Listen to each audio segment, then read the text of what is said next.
박태호가 수갑을 찬 채 웃는 순간 아델그룹 금고에서 비자금 장부가 통째로 사라졌습니다. 조사실 안에서 형사는 박태호를 똑바로 바라봤어요.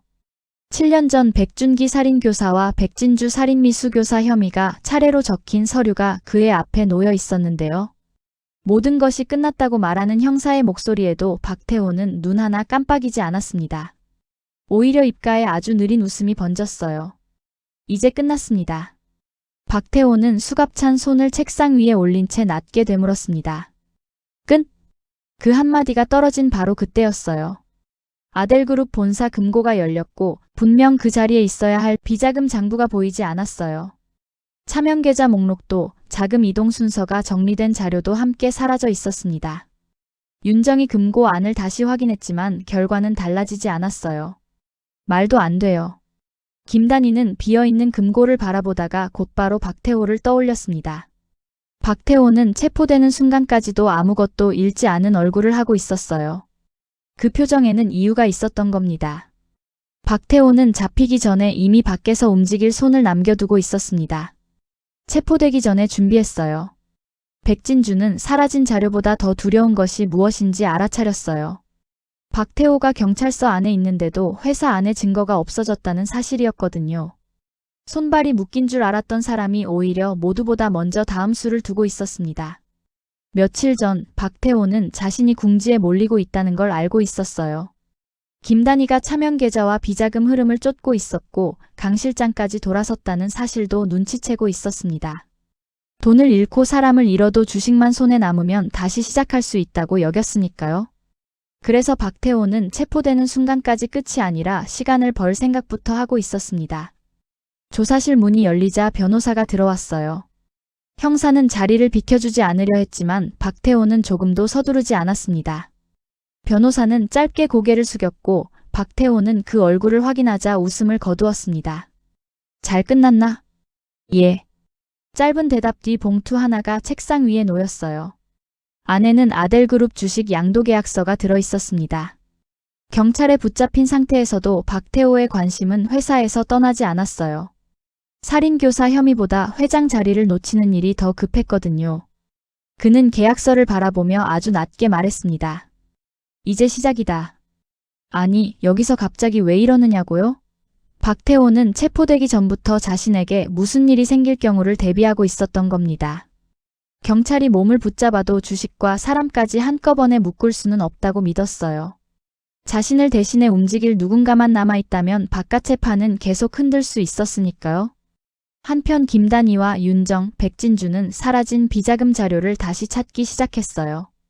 강 실장은 금고에 자료를 넣어둔 시점과 마지막으로 확인한 순간을 떠올렸습니다. 자신이 박태호에게 등을 돌린 뒤부터 금고를 아는 사람은 많지 않았어요. 그런데 자료는 흔적도 없이 사라졌습니다.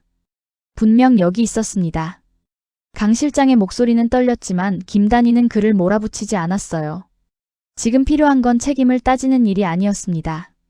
누가 먼저 금고에 들어왔고 어디로 자료를 옮겼는지 확인해야 했거든요.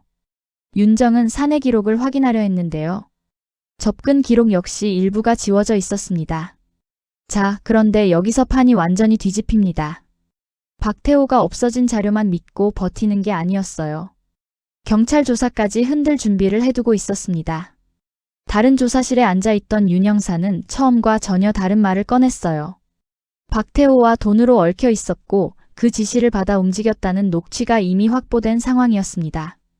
그런데도 윤 형사는 모든 일을 혼자 벌였다고 주장했습니다. 다 제가 했습니다.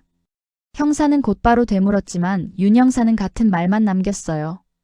그때 그의 시선이 조사실 밖에 서 있는 변호사 쪽으로 아주 짧게 움직였습니다. 김단희가 확보한 녹취까지 있는데도 갑자기 죄를 뒤집어 쓰려는 이유가 드러나는 순간이었어요. 대가가 오간 듯 했습니다. 박태호는 옆 조사실에서 그 변화를 전해 들었지만 놀라지 않았어요. 처음부터 윤 형사가 자신에게 불리한 말을 하지 못하게 만들 생각이었거든요.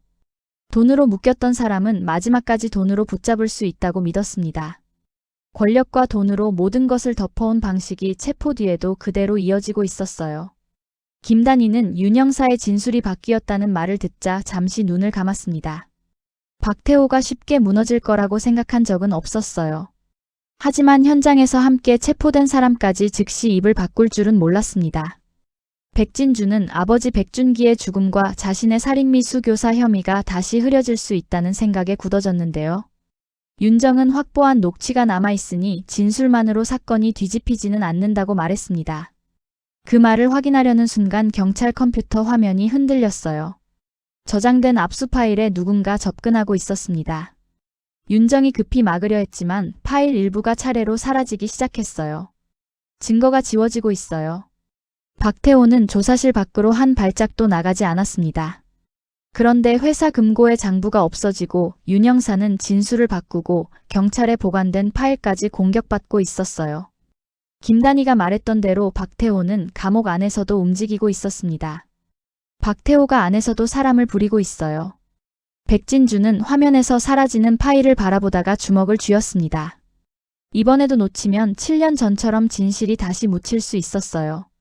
하지만 김단희는 박태호가 모든 증거를 완전히 없애지는 못했을 거라고 판단했습니다. 사라진 자료와 남아있는 녹취 사이에서 그가 가장 두려워하는 것을 먼저 찾아야 했어요. 그 시각 최윤아는 박현준을 찾아갔습니다. 박태호가 긴급 체포되면서 주주총회와 회장 선출은 더 흔들리고 있었어요.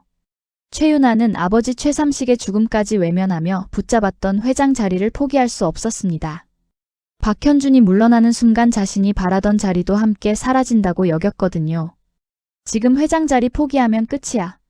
박현준은 최윤아의 말을 차갑게 끊었어요. 영실의 주식까지 가져오려 했던 사람이 자신을 위하는 척하는 모습이 더는 믿기지 않았습니다. 박태호가 최윤아를 앞세워 영실을 협박했던 일도 알고 있었어요. 난 이제 당신 말 안 믿습니다. 최윤아는 물러서지 않았습니다. 박태호가 박현준을 위해 모든 것을 희생했다며 마음을 돌리려 했어요. 체포된 뒤에도 주식을 붙잡고 회장 자리를 지키려는 행동을 아들을 위한 선택처럼 포장했습니다. 회장님이 널 위해 다 희생했어. 그 말은 박근태에게까지 들렸습니다. 박근태는 두 사람의 대화를 듣는 순간 표정이 굳었어요. 박현준이 누구의 아들인지 알고 있는 사람에게 최윤아의 말은 그대로 넘길 수 없는 말이었거든요. 하지만 박근태는 그 자리에서 아무 말도 꺼내지 않았습니다. 여기부터는 진짜 놓치시면 안 돼요. 이 다음이 핵심이거든요. 구독과 좋아요 부탁드립니다. 검찰에서는 박태호의 구속영장을 준비하고 있었어요. 살인교사와 살인미수 교사 혐의를 뒷받침할 자료가 정리되고 있었는데요. 김단희와 윤정은 사라진 비자금 장부와 별개로 확보된 증거를 다시 확인했습니다.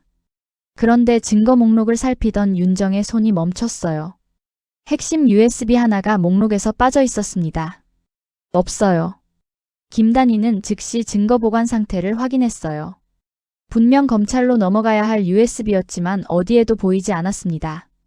경찰 컴퓨터의 파일이 공격받은 데 이어 실물 증거까지 사라진 상황이었어요. 백진주는 누가 가져갔는지 묻지 못한 채 빈 목록만 바라봤습니다. 누군가 검찰 안에서도 움직이고 있어요. 그런데 진짜 황당한 건 따로 있었습니다. 박태호의 손이 회사와 경찰에서 끝난 게 아니었어요. 검찰 내부까지 닿아 있다는 정황이 드러났습니다. 김단희는 긴급 체포가 성공했다고 안심할 수 없었어요. 박태호의 몸을 가둔 순간부터 오히려 숨겨둔 사람들이 한꺼번에 움직이고 있었으니까요. 조사실에서는 구속영장 이야기가 오가고 있었지만 박태호는 여전히 태연했어요. 변호사가 남기고 간 주식 양도계약서를 다시 바라보며 바깥의 상황을 기다렸습니다. 회사의 비자금 장부가 사라졌고 윤 형사는 혼자 했다고 진술했으며 핵심 USB까지 증거 목록에서 빠졌다는 사실이 차례로 이어지고 있었어요. 김단희는 박태호가 처음부터 체포를 피하려 한 것이 아니라 체포 이후까지 계산했을 가능성을 떠올렸습니다. 현장에서 붙잡히더라도 핵심 증거만 없애고 윤 형사의 입만 막으면 시간을 벌 수 있었어요. 그 사이 주주총회가 열리고 박현준이 회장 후보로 남아있다면 회사는 다시 그의 손 안으로 들어올 수 있었습니다. 백진주는 박현준이 어떤 선택을 할지 걱정했어요. 회장 자리를 빼앗겼다고 인생까지 무너뜨리면 박태호와 다를 게 없다고 이미 설득했었거든요. 하지만 박현준은 아무리 사랑했어도 자신의 인생이 먼저라고 돌아섰습니다. 지금 박태호가 체포된 상황은 그 욕망을 멈추게 할 수도 있었지만 오히려 회장 자리를 차지할 마지막 기회로 보이게 할 수도 있었어요. 박현준은 최윤아의 말을 들은 뒤에도 쉽게 답하지 않았습니다. 박태호가 자신을 위해 희생했다는 말은 믿지 않았지만 회장 자리까지 놓을 생각도 없었어요. 박근태는 그 모습을 바라보며 더 늦기 전에 멈춰야 한다는 말을 삼켰습니다.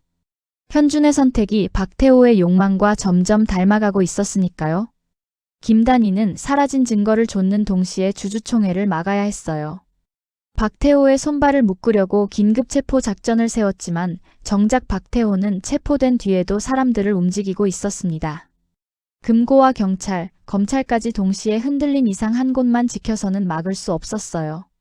윤정은 남아있는 녹취를 다시 확보했고 강 실장은 비자금 자료가 옮겨졌을 가능성을 확인하려 했습니다.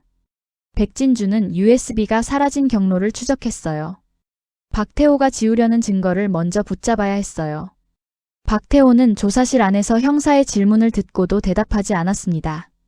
자신을 잡은 김단희가 지금쯤 사라진 장부와 USB 때문에 움직이고 있을 거라고 생각했어요. 수갑은 차고 있었지만 표정에는 초조함이 없었습니다. 오히려 누가 먼저 흔들리는지 기다리는 얼굴이었어요. 최윤아는 박현준에게 다시 회장 자리를 붙잡으라고 밀어붙였지만 대답을 얻지 못했습니다. 박현준은 자신을 이용하려는 말과 자신의 욕망을 분리하려 했어요. 하지만 회장 자리를 포기하는 순간 지금까지 버틴 모든 것이 무너진다고 느끼고 있었습니다. 박근태는 그 선택을 지켜보며 아무 말도 하지 못했어요. 박태호가 아버지라는 믿음 아래 살아온 박현준에게 지금 필요한 것이 무엇인지 알고 있었지만 입을 여는 순간 모든 관계가 흔들릴 수 있었습니다. 그래서 멈추라는 말도 진실도 꺼내지 못했습니다. 검찰의 증거 목록을 다시 확인하던 김단희는 사라진 USB 자리를 오래 바라봤어요. 박태호는 비자금 장부를 없애고 살인교사 증거까지 흔들고 있었습니다. 긴급 체포로 끝날 싸움이 아니었어요. 이제부터는 누가 먼저 남은 증거를 지키고 누가 주주총회 전까지 상대의 손을 묶느냐의 싸움이었습니다. 윤정은 경찰 내부 접근 기록과 검찰 증거 이동 기록을 함께 확인하기 시작했어요. 두 곳에서 같은 시간대에 움직인 흔적이 있는지 찾아야 했습니다. 백진주는 사라진 자료가 모두 박태호에게 유리한 것만 골라졌다는 사실을 놓치지 않았어요. 우연한 분실이 아니라 계획된 제거였습니다. 김단희는 박태호가 체포되기 전 남긴 지시가 아직 끝나지 않았다고 판단했어요. 변호사가 조사실을 다녀갔고 윤 형사는 진술을 바꿨으며 회사와 검찰의 증거가 동시에 사라졌습니다. 각각 따로 보였던 일이 한 방향으로 이어지고 있었어요. 조사실에서 박태호는 다시 한번 수갑찬 손을 들어 올렸습니다. 형사는 증거를 없애도 모든 혐의를 피할 수 없다고 경고했어요. 하지만 박태호는 조금도 흔들리지 않았습니다. 내가 여기 있다고 끝난 줄 알았나? 백진주는 아버지의 죽음을 밝힐 기회가 또 사라질 수 있다는 두려움을 눌렀어요. 이번에는 감정부터 앞세우지 않았습니다. 박태호가 원하는 것이 자신들이 흔들리는 모습이라는 걸 알고 있었거든요. 그래서 남은 증거를 지키는 일부터 시작하려 했습니다. 강 실장은 비자금 장부가 사라진 시점을 좁혔어요. 자료가 금고에 들어간 뒤 박태호가 체포되기 전까지 누군가 움직였습니다. 누가 가져갔는지는 아직 드러나지 않았지만 박태호가 준비한 반격이 회사 안에서 이미 실행됐다는 사실만큼은 분명했습니다. 김단희는 박태호의 체포가 성공이었다는 생각을 내려놓았어요. 수갑을 채우는 데는 성공했지만 그의 욕망과 영향력까지 멈춘 것은 아니었습니다. 지금부터는 박태호가 남겨둔 사람들과 싸워야 했어요. 같은 시각 박현준은 회장 후보 자리에서 물러날지 결정하지 못하고 있었습니다. 최윤아는 회장 자리를 포기하면 모든 것이 끝난다고 압박했고 박근태는 그 말을 들은 채 침묵했어요. 사랑과 욕망 사이에서 흔들리던 박현준의 선택이 주주총회의 방향까지 바꿀 수 있었습니다. 박태호는 조사실 안에서 마지막까지 웃음을 거두지 않았어요. 회사 금고는 비었고 윤 형사는 입을 닫았으며 핵심 USB는 사라졌습니다. 김단희가 자신의 손발을 묶었다고 믿은 바로 그 순간 박태호의 반격은 이미 시작되고 있었습니다.